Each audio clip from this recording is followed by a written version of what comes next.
The last subway train had departed, leaving me on the surface in the cold, timeless void of November.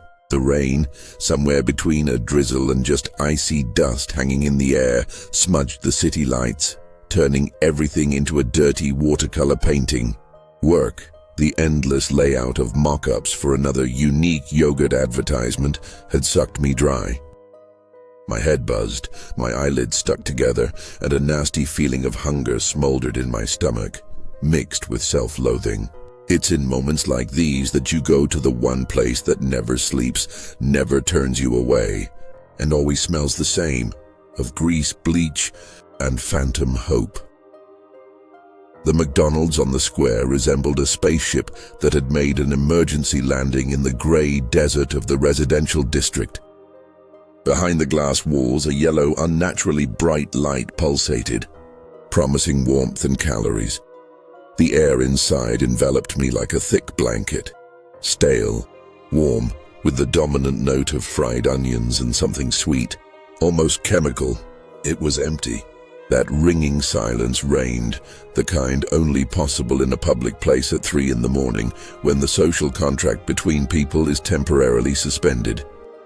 Behind the counter, a sleepy girl with extinguished eyes was wiping down the coffee machine, her movements precise and automatic, like a wind-up doll.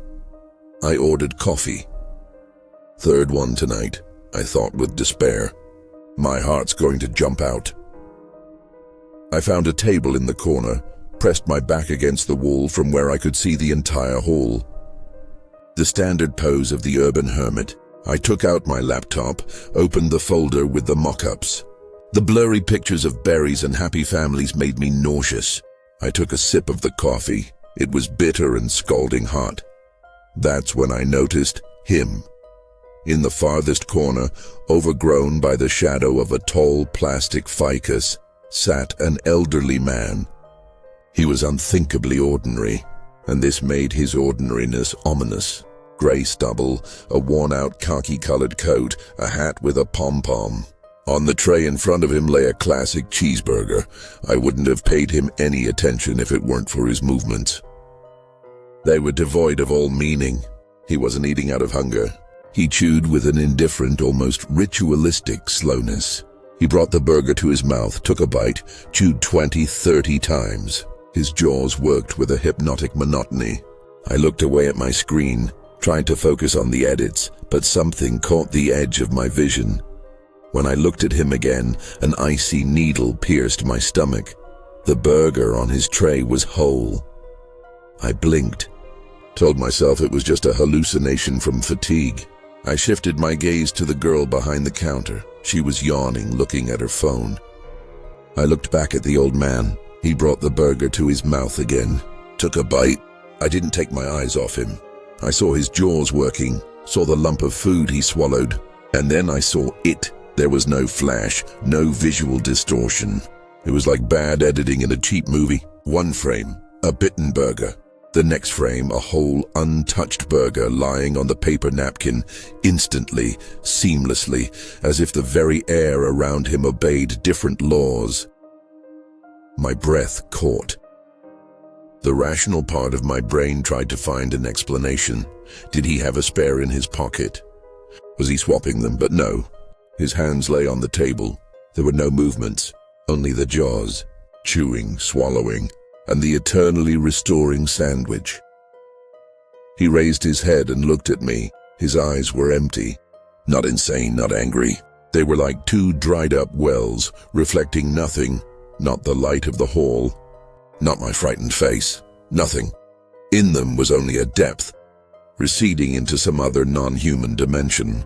He slowly, almost imperceptibly, nodded, as if answering my silent question. Then he moved his lips. His voice was like the rustle of dry leaves, but I heard every word with frightening clarity, as if he had whispered them right into my ear. The eternal McComplex promotion. He rasped. Never-ending food. The company says I'm their best customer. For 17 years now. My heart began to pound in my chest, beating a frantic rhythm. 17 years. 17 years chewing the same burger in this cursed place. It was impossible. It was madness. I stood up sharply, almost knocking over the chair. The coffee sloshed and spilled onto the laptop keyboard, but I didn't care. I stepped towards the exit, unable to tear my eyes away from that motionless figure with its eternal dinner. The girl behind the counter looked up at me. Something flashed across her face, not surprise, but rather understanding, pity. I didn't try to figure it out. I burst outside, and the icy rain doused me like a bucket of water. I took a deep breath, trying to clear my lungs of the cafe's stale air. Hallucination, I repeated to myself, walking on the wet asphalt. Overwork, nerves, but the old man's words rang in my head like an obsessive melody. Eternal McComplex. Best customer. 17 years. At home, I couldn't sleep. I turned on the computer, started searching. Eternal McComplex. Nothing but promotional offers and discounts. The man who's always in McDonald's. Urban legends, tall tales. Nothing concrete. I rummaged through local newspaper archives, in neighborhood social media groups, and I stumbled upon an old forum abandoned about 10 years ago. There, in a thread about strange places in the city, was a short post.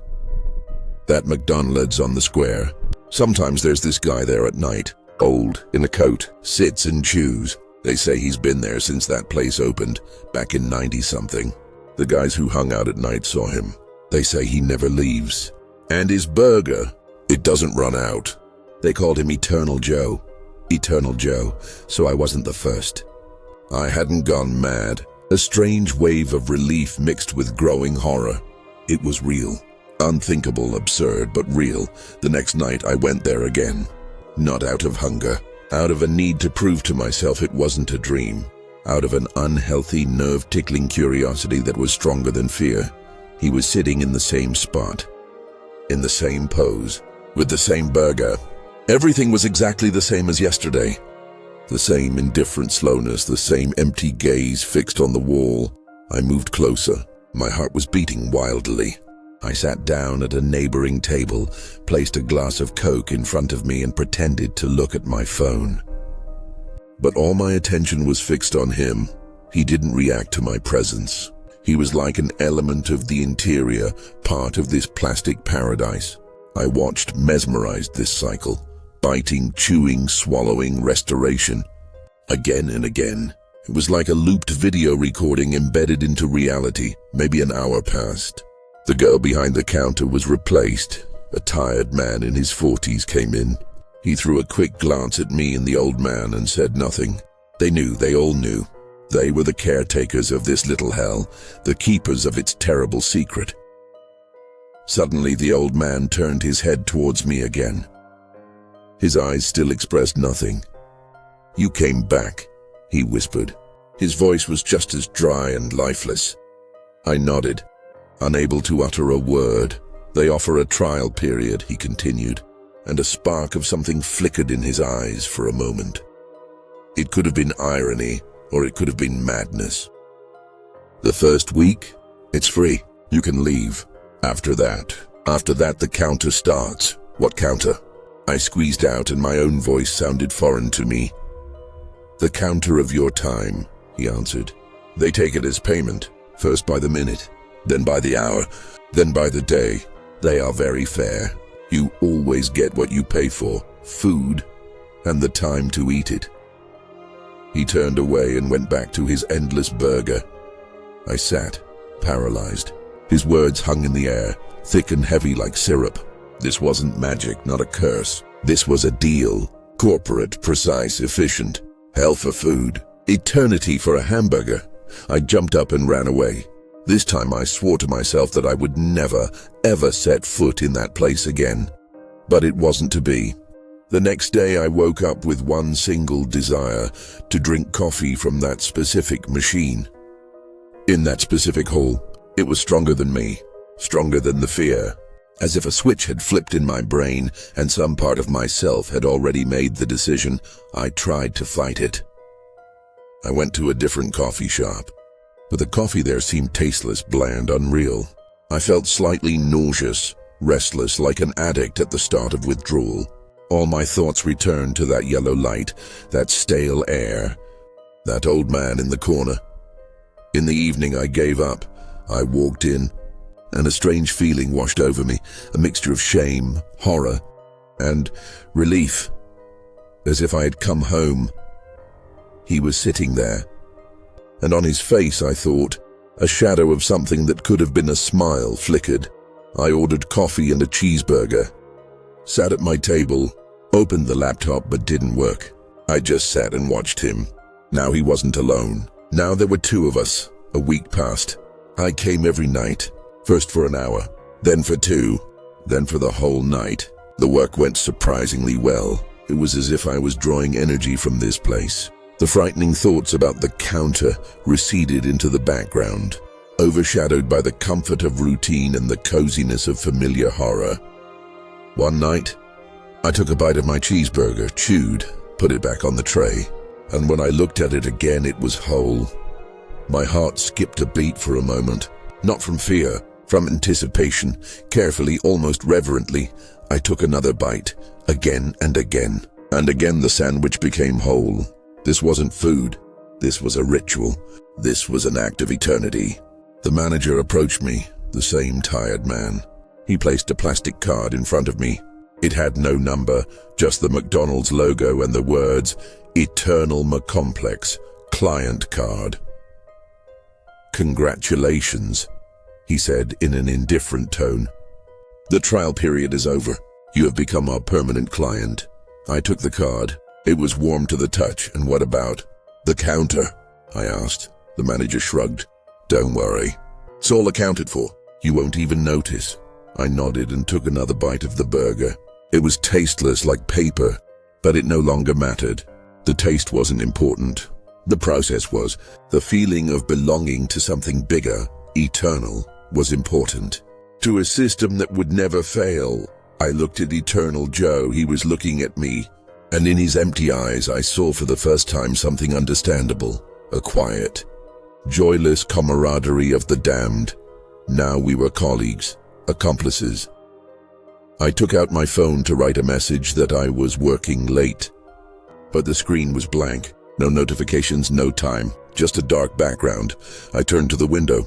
The night outside, the glass was thick and motionless like resin. The rain had stopped. No cars passed.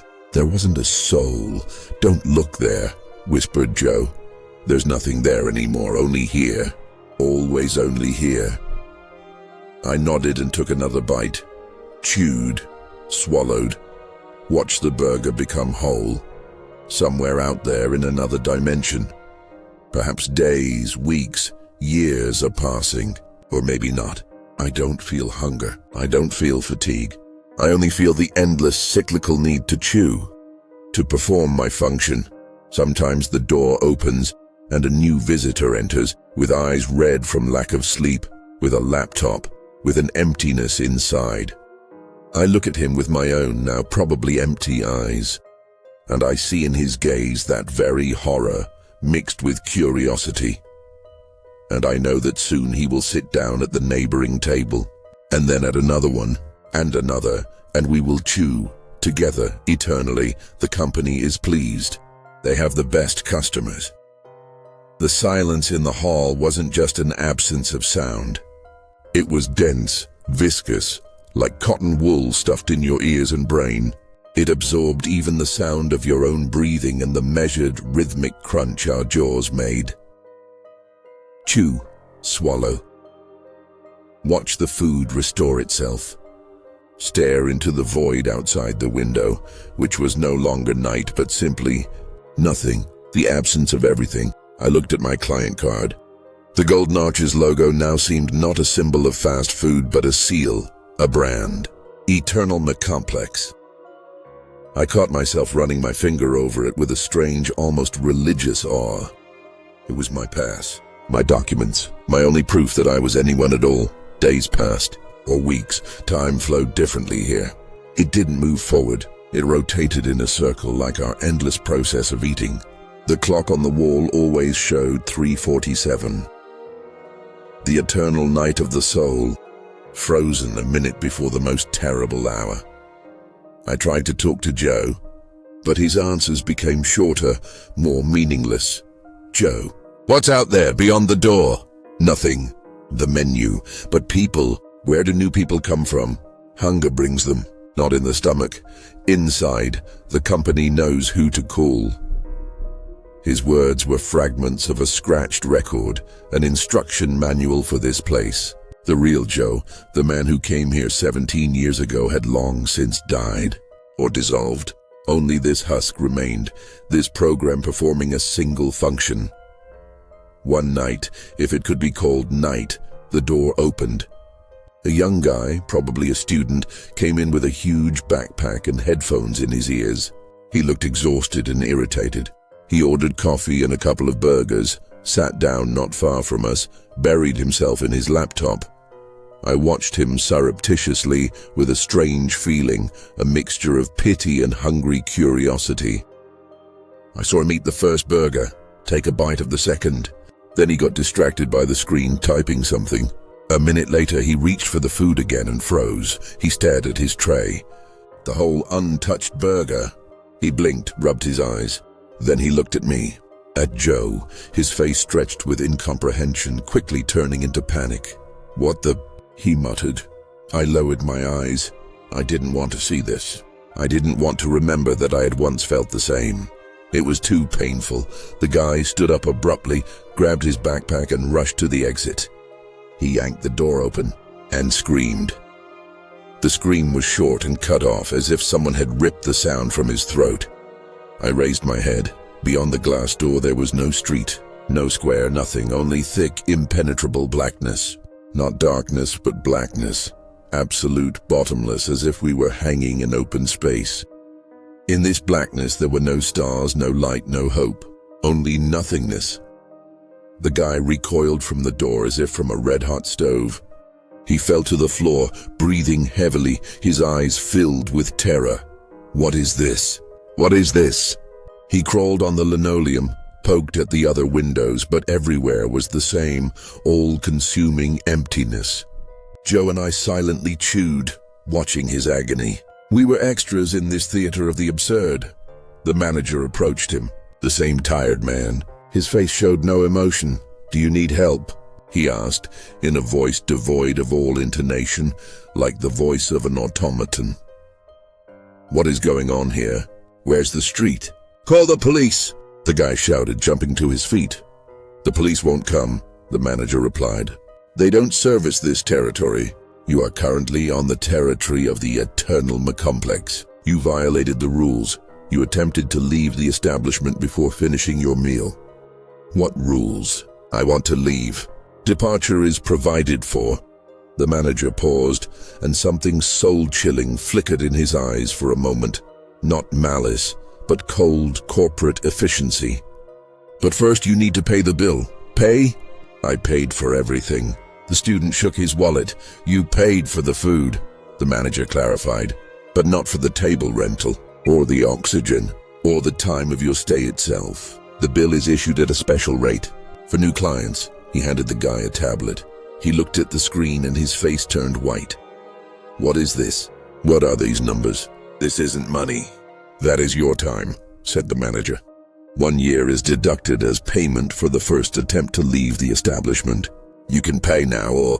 He nodded in our direction. Restructure the debt. The guy looked from us to the tablet, to the blackness outside the window. He was trapped between unbearable horror and an incomprehensible price for freedom. Restructuring means transitioning to the eternal McComplex program. The manager continued.